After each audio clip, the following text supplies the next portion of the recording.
bring in former counselor to then President Trump, Kellyanne Conway. She is the author of a new book, Here's the Deal, a memoir. And it's a great book. I'm about halfway through. Kellyanne, great to see you. Thank you, Brett. There's a lot in this book about your time in the Trump administration, but also a lot of other things about politics and your previous history. I want to ask you just about last night and what you've seen so far in the primaries. Is there a theme developing here on either side? Can you kind of paint a picture for the midterms for where we stand?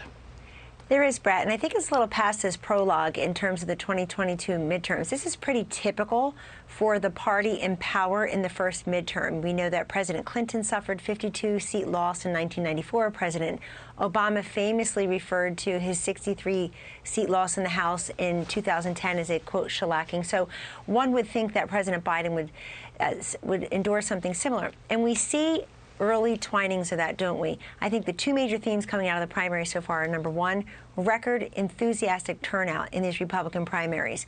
People feel energized. They're going to the ballot box. They're very upset about what they see with respect to inflation, energy, immigration, Putin in Ukraine, and a whole sundry list of problems in this country that didn't exist before a short time ago. Number two, I think what you see in these races is that where President Trump has endorsed a candidate, that candidate is surrounded by other non-endorsed candidates also running as America First candidates. They want to somehow hew closely to the policy accomplishments of President Trump. And you're seeing this in very crowded primaries in Pennsylvania, which you just reported on, in Ohio, in North Carolina, and the list goes on and on.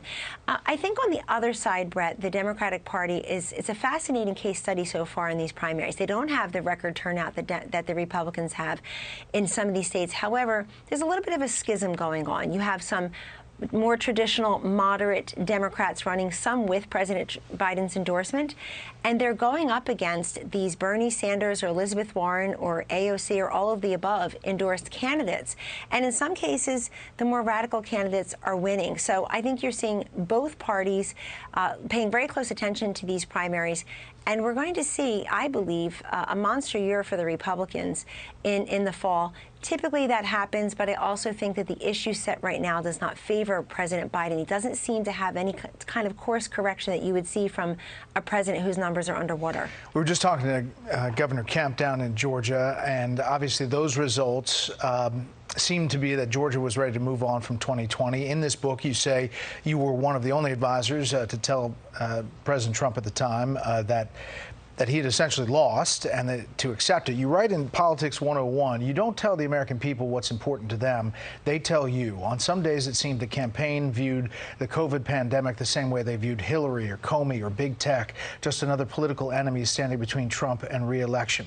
Then you go on, you're pretty tough on Jared Kushner in this book, repeatedly referred to as the de facto chief of staff, the shadow secretary of state, the real 2020 campaign manager. Jared had hightailed it to the Middle East just as soon as the campaign, Brad, and he lost the Midwest, and the election victory he had so confidently predicted had not materialized. Kind of straight talk.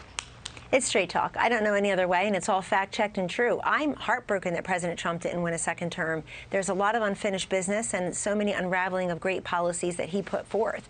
I think that's part of why he's motivated to seriously consider to run again, Brett. But the 2020 campaign had a certain different tenor, tone, and substance than the 2016 campaign. In 2016, we were the underdogs, underestimated, underfunded, understaffed, and that's a very Donald Trump way to be, to really turn on its head this fiction of electability that pretends I know if you will or won't win, rather than do what we did, which is focus on the electoral colleges, which is electoral college vote, which is how you do or don't win. I believe in 2020, they proved the old adage to be true. The fastest way to make a small fortune is to have a very large one and waste most of it. $1.4 billion, and not much of it left for ads in those swing states late in the game. Yeah. Also, COVID changed the way President Trump was able to campaign. He's a rally guy. He likes to go and connect with the voters. It allowed President Biden to sort of hide a little bit from the voters here and there. That benefited him. But I think to run on policy is the cautionary tale here, to make sure people understand what the accomplishments are and how they affect their daily lives. Let me finish with this. You said you've told President Trump elections are about the future, not the past. You you talk about the job description going forward in 2024, and it's not the who, but the what. And the strength in the GOP, you write, for the Republican Party lies in its policies and its people. Voters applaud GOP's commitment to fiscal issues, national security, and social issues. So that's the ticket? That's the ticket. And certainly, when I say elections are about the future, not the past, let me just say one thing about the past here. We have many voters right now saying, my life was much better not that long ago, and I want it back. So in that regard, they are looking behind them to look forward a little bit. How do we get that energy independence? How do we get the $2 gas? How do we get border security? How do we get Putin out of Ukraine and Iran to stop salivating as a nuclear-capable threat to Israel? And the list goes on and on. But in terms of, people are looking at their own, they want a fighter. But the question is, are you fighting for yourself or are you fighting for them? And voters usually do, they appreciate people who are fighting for them. That was the magic of 2016. And I would say his presidency, Brett, which is people felt he was delivering for the forgotten man, forgotten woman, and forgotten child. So to the extent he wants to do that, he should do it. Is there a Trump candidate 2024? He would like to. He sees a lot of unfinished business, and like a majority of voters in everybody's polls, Brett, people are hurting, and they're very frustrated with the direction that this White House has taken us into as a nation on the policies that affect them every single day. So I think those two things, President Trump can stand up and say, I had a better economy, more border security, Putin, China, Kim Jong-un, all contained in a way they're not now. And number two, I want a rematch with Biden because I can go to him toe-to-toe. But whoever runs, if President Trump says he's not running, which I believe he would like to, whoever runs is going to have to pick up that America First mantle because those policy prescriptions were very popular, and you see the opposite of that now in this current White House. But, voters don't ask who can win. Voters ask who can lead.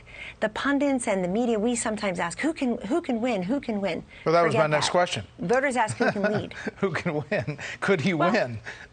Well, I think the person who can win is the one who connects with the people and convincingly talks about policy every single day. Not personal grievances, not just the past, but the future and the policy prescriptions that everybody wants. And look, I think so long as the Biden-Harris White House does not do what President Clinton, President Obama, and so many other leaders have done, which is say, you know what? This has not been a great time for the home team. We're going to do a course correction. We're going to admit some mistakes, and we're going to admit that people are hurting and come out with solutions. They're very reactionary. They talk about gun control after a tragic, unspeakable school shooting. They talk about abortion after the Roe leak. They talk about Putin after he invades Ukraine. It's a very reactionary White House, and that's no way. I think that plus spite and unraveling the Trump policies, no way to run a country. All right, the book is Here's the Deal. Kellyanne Conway, we appreciate it. Thanks. Hey, Sean Hannity here. Hey, click here to subscribe to Fox News YouTube page and catch our hottest interviews and most compelling analysis. You will not get it anywhere else.